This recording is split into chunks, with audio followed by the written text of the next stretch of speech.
오늘 하나님의 말씀은 요한계시록 1장 9절 말씀입니다. 우리 마음으로 진심으로 이 말씀을 받들어 읽겠습니다. 나 요한은 너의 형제요 예수의 환난과 나라와 참음에 동참하는 자라. 하나님의 말씀과 예수를 증언하였으므로 말미암아 반모라 하는 섬에 있었더니. 아멘. 샌프란에 가면은 다 아시는 대로 골든 게이트라고 멋진 다리가 있죠. 이쪽과 저쪽을 이렇게 연결하는 참 엄청난 다리가 있습니다. 그 골든 게이트 밑에 그 물살이 그렇게 세다고 합니다. 그러나 이 엔지니어들이 이 골든 게이트 양쪽에 그렇게 기둥을 세워서 다리를 묶었습니다.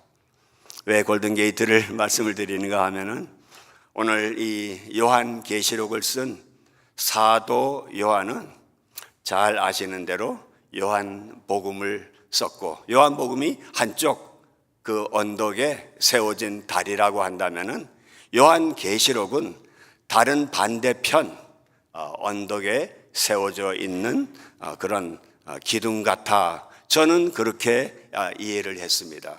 자, 두 이 교각이 있어서 요한복음과 요한계시록이 이렇게 꽉 묶어주고 있죠. 그래서 요한복음 이후에 사도행전서부터 이제 유다서까지 전체가 그 이 두 기둥 사이에 출렁거리고 있다. 저는 그렇게 좀 이해를 해 보았습니다. 요한은 성경에 자신의 이름이 기록된 가장 많은 책을 기록한 분이 바로 사도 요한이라는 것을 잘 아실 것입니다.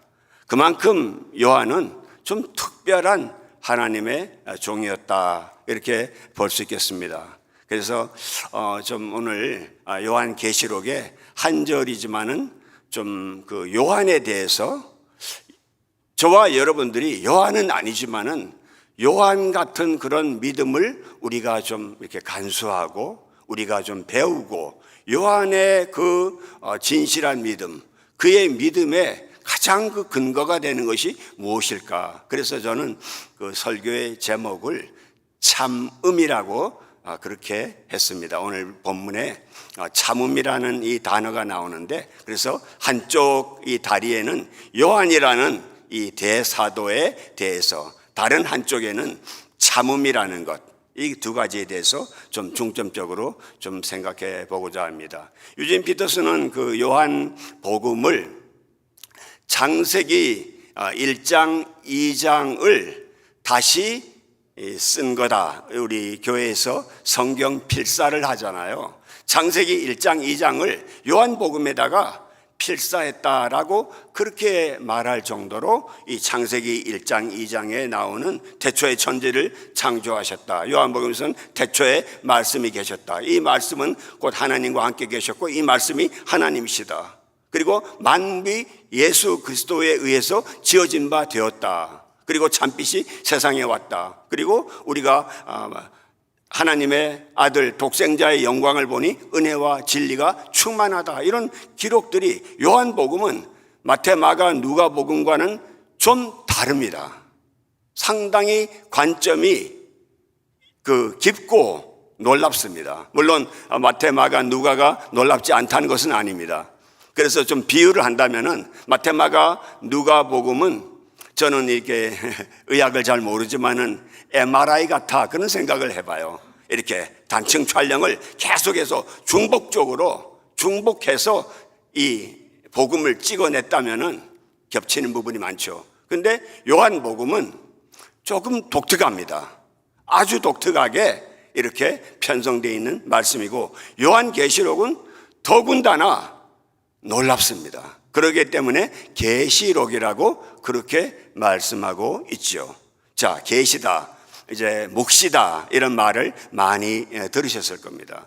이 원뜻은 장막이라는 거 있잖아요. 유대인들이 고대에 애굽에서 이제 나와서 장막을 쳤잖아요. 하나님의 임재하심을 나타내는 그 장막, 성막을 쳤는데 그 성막을 들추는 것입니다. 성막을 들어 올려서 벗겨내는 것이죠. 그러니까 계시록은 성막을 벗겨내는 것, 성막을 들춰서 올리는 거죠. 성막을 들쳐 올려서 그 안에서 누구를 발견하는 겁니까? 어린 양 예수 그리스도를 발견하는 거죠.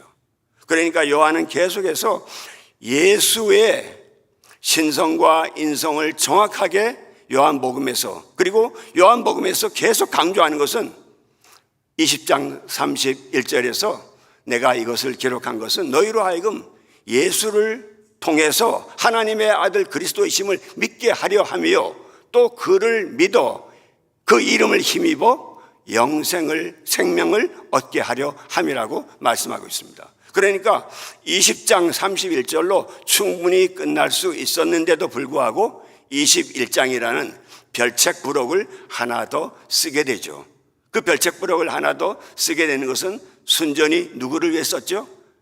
요한과 절친이자 학급으로 말하면 1등, 2등 순위를 다투던 베드로를 위해서 특별하게 요한이 배려해서 21장을 기록했습니다. 21장 보시면은 여러분들이 너무나 잘 아시는 주님께서 베드로에게 3번이나 사랑하느냐 사랑하느냐 사랑하느냐 질문하신 다음에 베드로가 어떻게 죽을 것이라고 주님께서는 그의 죽음에 대해서 말씀을 하시니까 베드로가 이제 주님 사랑하시는, 요한복음에서는 요한이 자기가 요한이라고 한 번도 얘기 안 합니다. 그런데 요한계시록에서는 4번이나 분명히 자기 이름을 밝히고 있죠. 그래서 베드로가 주님 사랑하시는 저자는 어떻게 되겠습니까? 라고 그렇게 물으시자 주님께서는 내가 올 때까지 그를 여기에 둔다 할지라도 그게 무슨 상관이냐 이 말이에요. 너하고 무슨 상관이냐? 너는 나를 따르라 라고 2번이나 말씀하시고 요한복음이 끝맺고 있습니다. 그러니까 이 요한복음과 이제 계시록은 굉장히 이제 밀접한데 그 주님 다시 오실 때까지 오늘 마라나타 마라나타 주 예수여 어서 오시옵소서 찬양을 해주셨는데 정말 마라나타 주 예수여 어서 오시옵소서 하기 전까지 내가 다시 올 때까지 그를 여기에 내버려 둔다 할지라도 너는 상관하지 말고 나를 따르라고 말씀하셨으니까 분명코 주님께서는 마지막 이제 요한을 남겨두시겠다고 분명히 요한복음 21장에서 말씀하고 계시는 거죠. 저는 그래서 이 요한을 지정생존자다 그렇게 저는 좀 생각해 보았습니다. 영화를 좀 보신 분들은 그 지정생존자라는 영화를 아마도 아실 겁니다. 미국의 워싱턴 DC에 백악관에 테러가 날 때 대통령이나 중요한 정부의 최고의 사람들이 다 죽어도 마지막 한 사람 지정생존자 Designated Survivor 그 사람은 남겨두어야 합니다. 바이든이 가서 애뉴얼 애드레스를 하더라도 한 사람은 비밀리에 어디 벙커 안에 들어가 있어야 됩니다. 그 사람이 지정생존자죠. 한국에도 지정생존자라는 영화가 있었더라고요. 여의도 국회의사당에 무슨 테러가 일어나서 한 사람이 꼭 살아남아야 됩니다. 그 사람이 지정생존자입니다. 요한이야말로 사도들 중에서 지정생존사다라고 저는 생각합니다. 주님께서 분명히 그렇게 말씀하셨고 또 생존사도로 그렇게 지정이 돼서 마지막까지 이제 반모섬이라고 하는 곳에 이제 그가 유배를 가서 한 18개월 정도 그렇게 머물렀다고 그렇게 이제 알려져 있습니다. 물론 18개월 이거는 성경에 나오는 것은 아니지만 반모라 하는 섬에 그가 있었고 이 요한계시록을 기록한 것은 주의날에 10절 저희가 읽지는 않았지만 10절의 주의날에 성령에 감동하여서 내가 듣고 본 것을 기록하였다고 말씀하고 있습니다. 이 듣고 본다는 것은 참 중요하죠. 요한계시록에서는 내가 보았다라고 표현하는 것이 한 50번 나옵니다. 내가 들었다 하는 것이 한 30번 나옵니다. 그러니까 보고 들은 것을 성령의 감동에 의해서 주의 날에 예배 중에 그가 기록을 한 내용이 요한계시록이다, 그렇게 볼 수가 있겠습니다. 그렇기 때문에 저는 이 요한계시록을 예배계시록이라고도 저는 이해를 합니다. 물론 어디에 나온 것은 아니에요.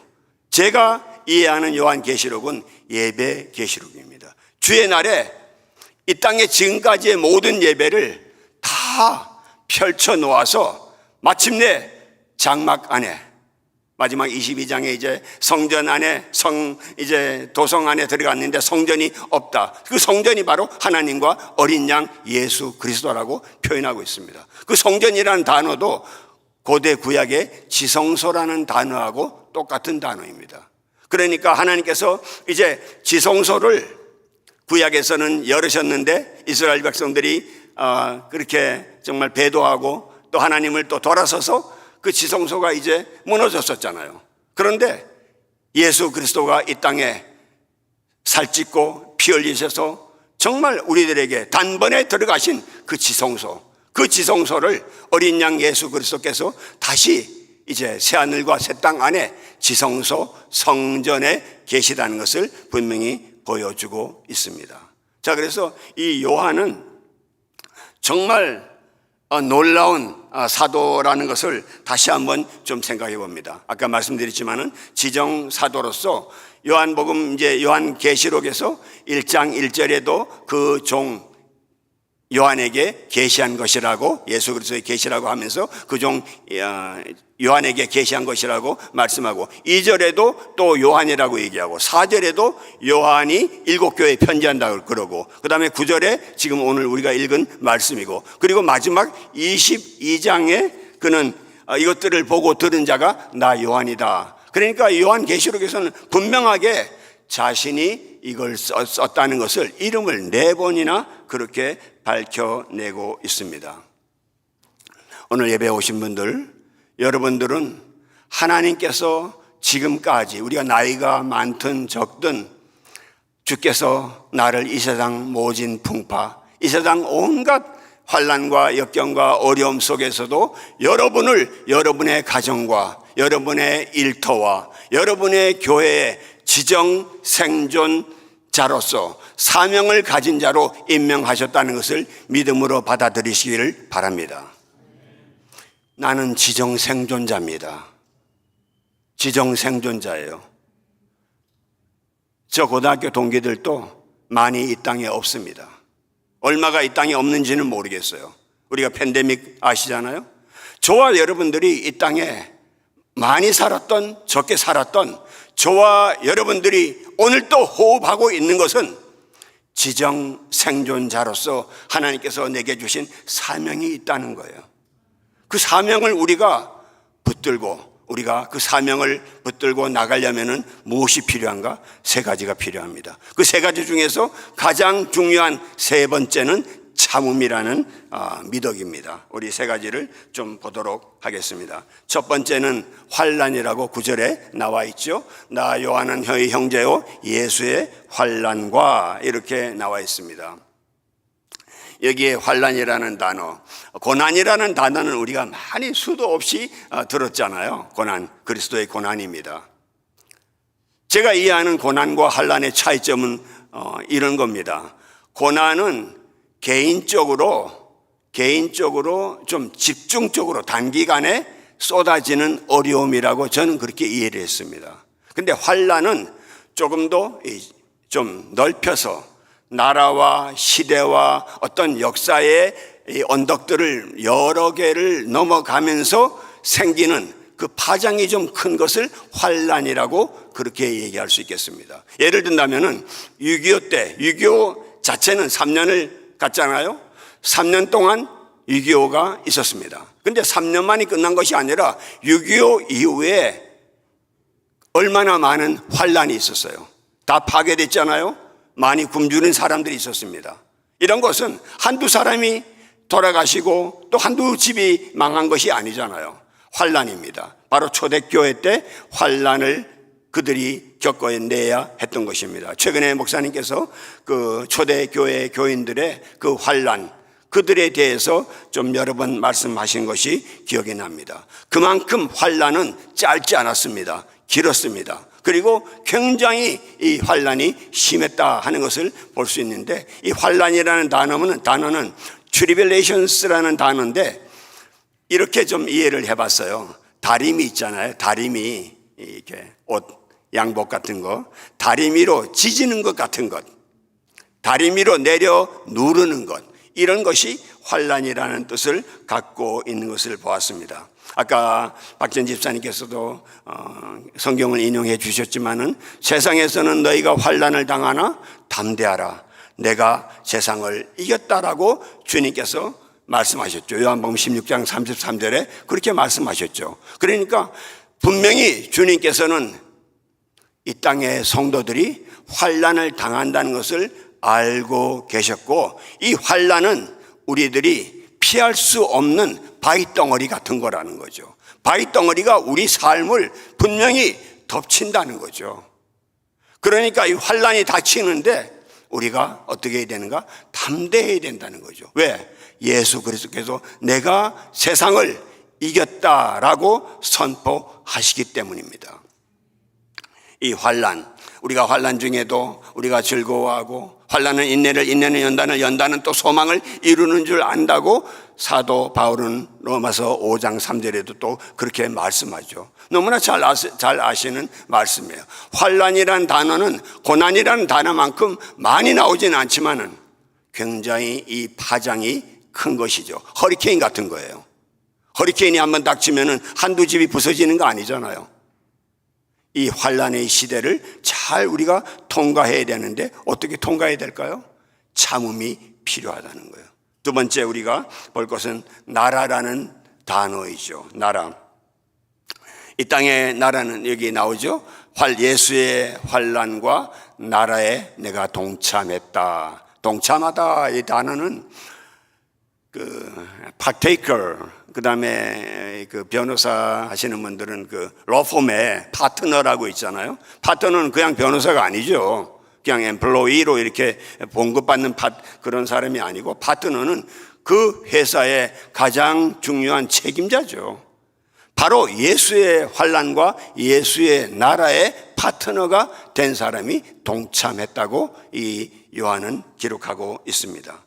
그의 나라와 그의 의를 구하라는 거 여러분들이 마태복음 6장 33절에 너무나 잘 아시죠. 주님께서 이 땅에 오셔서 회개하라, 천국이 가까워졌다고 하나님의 나라를 선포하셨고, 그리고 하나님의 나라를 먼저 구하라고 또한 말씀하셨고, 그 하나님의 나라에 우리가 이 땅의 하나의 그림자 같다고 할까요? 이 땅의 하나의 이제 모형으로서 우리가 교회를 구원의 기관으로 우리가 여기고 있죠. 그렇기 때문에 교회는 너무너무 중요한 구원의 기관입니다. 이 하나님의 나라가, 교회가 하나님의 나라라고 다 할 수는 없지만은 하나님의 나라 안에 분명히 교회는 가장 중심에 놓여 있는 것이 교회라고 그렇게 볼 수가 있죠. 그래서 골로새서 1장 24절에도 그리스도의 남은 고난을 내 육체에 채운다, 그런 표현이 나오죠. 교회를 위해서 그리스도의 남은 고난이 어떤 거예요? 교회에 남아있다는 거예요. 교회에 남아있기 때문에 그 그리스도의 남은 고난을 교회를 위해서 내 이 몸에, 내 육체에다가 채워 넣는다, 그렇게 말씀을 하고 있습니다. 초대교회 교인들은요, 예수 그리스도께서, 그리고 하나님의 나라가 바로 온다고 그렇게 믿고 있었습니다. 왜냐하면 자신의 육안으로 직접 본 예수 그리스도, 하나님의 아들로 직접 보내심을 받았던 예수 그리스도를 눈앞에서 수도 없이 예수의 표적과 증거를 그들이 보았고, 특별히 이 요한은 아까 말씀드렸던 대로 20장 31절 전에 30절에도 이걸 표적을, 예수 그리스도께서 하신 표적을 적으려면 끝도 없다는 거예요. 그만큼 그들은 생생하게 보았기 때문에 예수 그리스도께서 죽으시고 다시 부활하셔서 금방 오신다고 생각했습니다. 근데 금방 오신 것은 아니고 금방 온 것은 교회였습니다. 그렇기 때문에 이제 요한계시록에서 2장, 3장에 7교회를 말씀하고 있죠. 7교회. 잘 아시는 대로 에베소 교회, 서머나 교회, 버가모 교회, 그 다음에 두아디라 교회, 그 다음에 사대 교회, 빌라델비아 교회, 그 다음에 라오디게아 교회. 7교회에 대해서 이렇게 편지를 하는데, 그렇기 때문에 요한계시록은 1장, 2장, 3장은 다 현재형입니다. 현재형이에요. 그리고 4장부터 22장까지는 다 미래형으로 구성되어 있습니다. 자, 나라에 대해서 우리가 좀 생각해 보았는데요. 정말 우리가 하나님의 나라에, 이 땅의 교회를 통해서 하나님의 나라의 이제 모형, 하나님 나라가 어떻게 구성되어 있는가를 우리가 배우고 익히고 예배드리면서 우리가 알아가지 않습니까? 그렇기 때문에 이제 골로새서 1장 13절에도 흑암의 권세에서 그의 사랑의 사랑하는 아들의 나라로 우리를 옮겨주셨다, 트랜스퍼해 주셨다고 그렇게 말씀을 하고 있죠. 교회를 통해서 우리가 흑암의 권세, 어둠의 권세, 죄의 권세, 죽음의 권세에 있다가 우리를 사랑하는 하나님의 아들의 나라로 우리를 이전시켜 주셨다고 그렇게 말씀하고 있는 것입니다. 자, 우리 세 번째 이제 집중적으로 좀 볼 것이 이제 세 번째인데요. 이 참음이라는 단어가 나옵니다. 보시는 대로 나라와 참음에 동참하는 자다.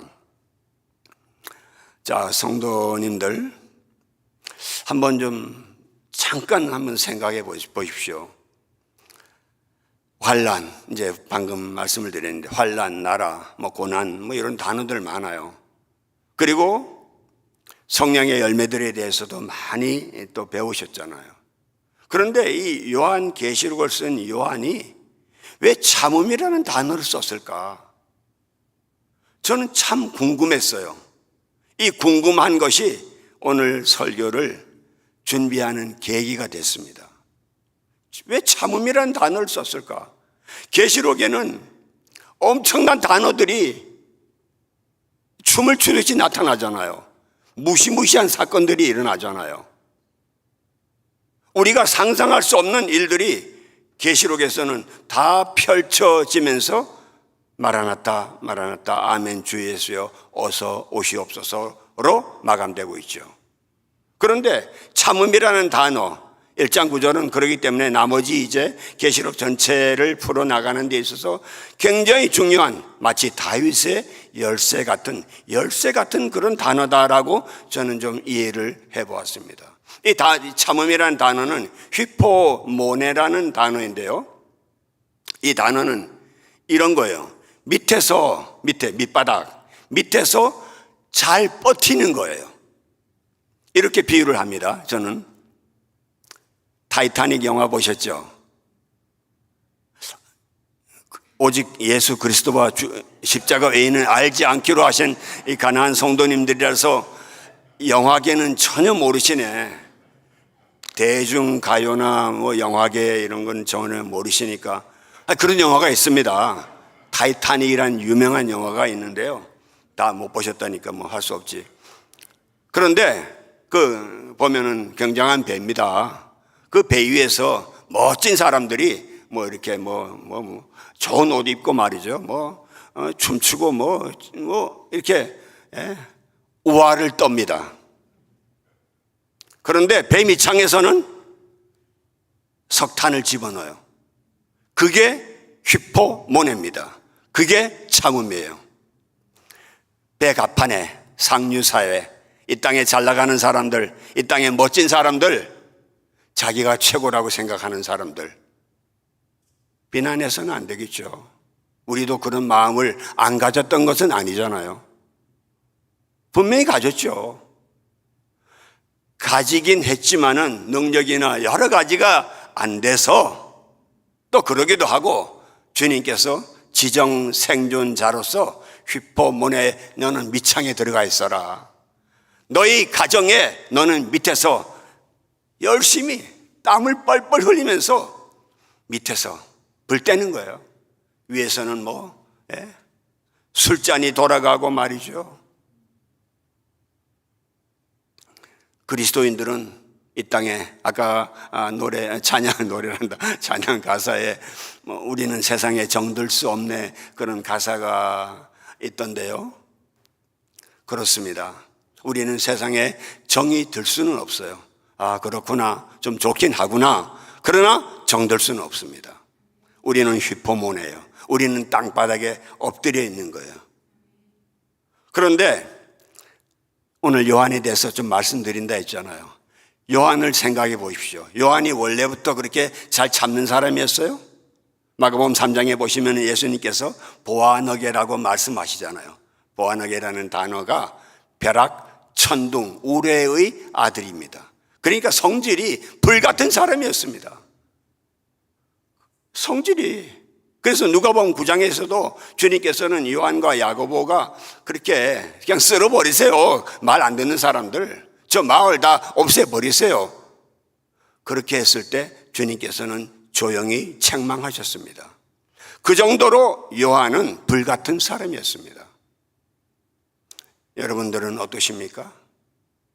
한때 불같은 사람이라 하더라도 그 불을 계속 불덩어리를 그냥 갖고 있으면 안 됩니다. 요한처럼 그 불같은 사람이 어떻게 됐어요? 사랑의 사도로 바뀌었죠. 주님으로부터 그렇게 책망받고 난 다음에 요한복음과 그 다음에 요한 1서, 2서에 계속 말하는 게 하나님은 사랑이시라. 하나님이 세상을 이 땅에 이처럼 사랑하시고 또 하나님이 먼저 우리를 사랑하셨고 계속 사랑에 대해서 요한은 강조하고 있습니다. 아니 어떻게 사람이 그렇게 바뀔 수 있어요? 바뀌어야 되죠. 요한이 그랬다는 것입니다. 불같은 사람이었는데 그의 불을 꺼뜨려 주신 것이 아니라 그의 불을 따뜻한 화롯불같이 사랑의 사도로 주님께서 구워내셨습니다. 그러니까 아까 요한복음에 가장 중요한 것은 믿음이죠. 그런데 그가 사랑의 사도로 바뀌었고 이 계시록에서는 이제 소망의 예수 그리스도를 바라보며 끝까지 가야 되는데 무엇이 필요하다고요? 휘포모네가 필요합니다. 참음이 필요하다는 거죠. 우리가 믿음, 사랑, 소망 이 세 가지를 많이 우리가 잘 알고 있지 않습니까? 근데 이 세 가지를 사도 바울이 열심으로 이 세 가지를 가르쳤다면 이 세 가지를 집약해서 마지막 지정 생존 사도로서 끝까지 지켜낸 사람, 끝까지 이루어낸 사도는 요한이라고 저는 생각합니다. 바로 그 참음이 있었기 때문에 그렇습니다. 잘 아시는 대로 요한은 제일 오래 살았죠. 주님께서 그렇게 지정 생존하셨기 때문에 그는 밤모섬에 끌려가서도 한 18개월 정도 넓이 한 10마일, 6마일 정도 넓이 길이 그 정도로 자는 지금 현재 밤모섬 찾아보니까 한 3,000명 정도 살고 있더라고요. 주민이. 돌산입니다.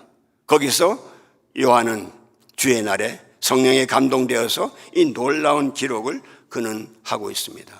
그래서 이 요한이 계속해서 강조하는 것은 마지막 결국은 우리가 주님을 얼굴과 얼굴을 대하며 뵐 때까지는 우리가 참음으로 견뎌내야 된다는 거죠. 이 참음이라는 단어를 아까 시작할 때 유진 피터슨 얘기를 잠깐 했는데 그분은 영어로 이렇게 표현하더라고요. 영어 번역이 그냥 patience, endurance 이런 단어가 아니에요. 여기 참음이라는 단어는 passion of patience라고 그렇게 번역을 했더라고요. 그러니까 인내하는데 인내를 열정을 갖고 아까 불 떼는 거 얘기했잖아요. 배 갑판에서. 영화 안 보셨으니 할 수 없지. 불을 떼야 되는 거예요. 계속해서 불을 떼듯이 참아내야 되는데 내 육정으로 내 가진 본성으로는 우리가 참을 수가 없는 것입니다.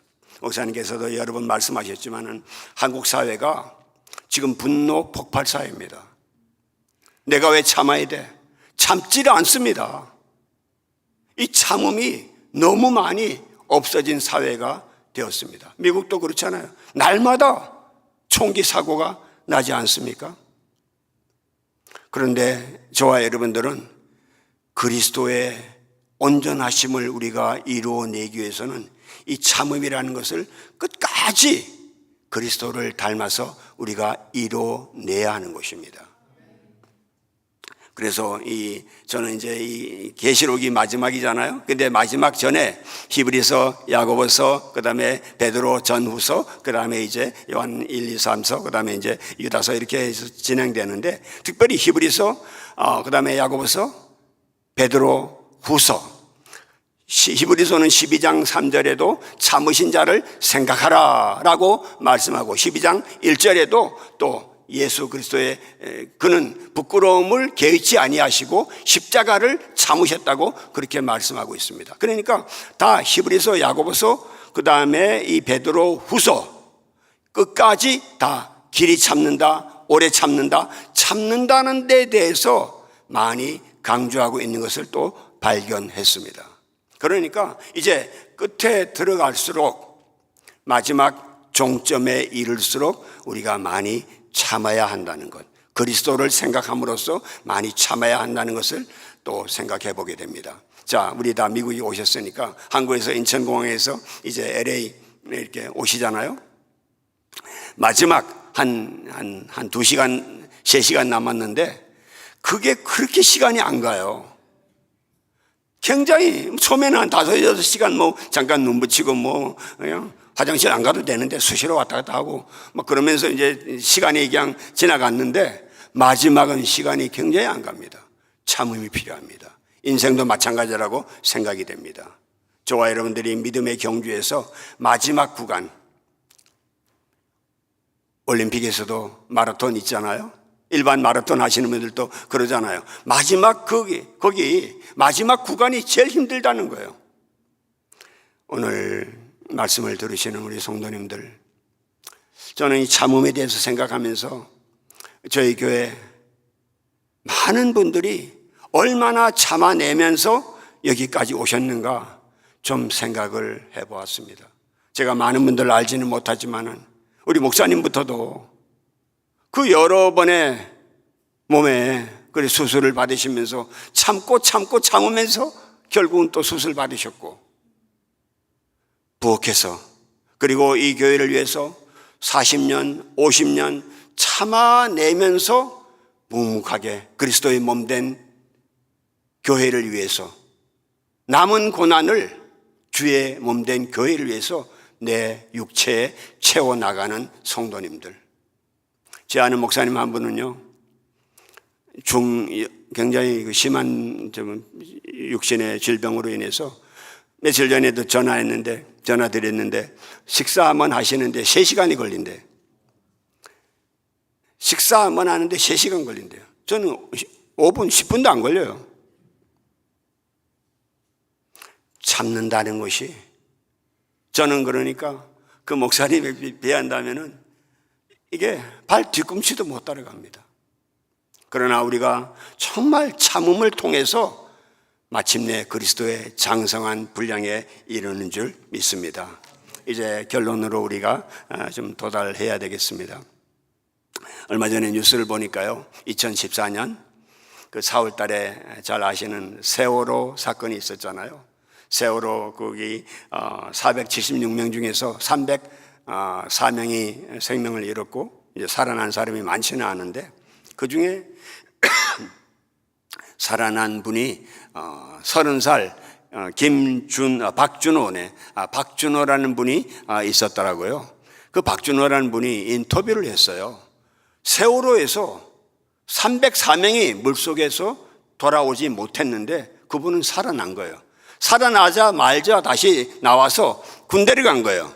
군대를 갔는데 자기가 일부러 최전방에 휴전선에 갔는데 목함 지뢰 사건이라고 아마 좀 아실 겁니다. 뉴스를 안 보시죠, 여러분들은?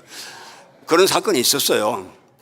그래서 자기가 이렇게 가는데 바로 앞에 선임 장병 2명이 북한의 그 지뢰로 인해서 발이 다 날아가서 영구 장애를 입었습니다. 바로 눈앞에서.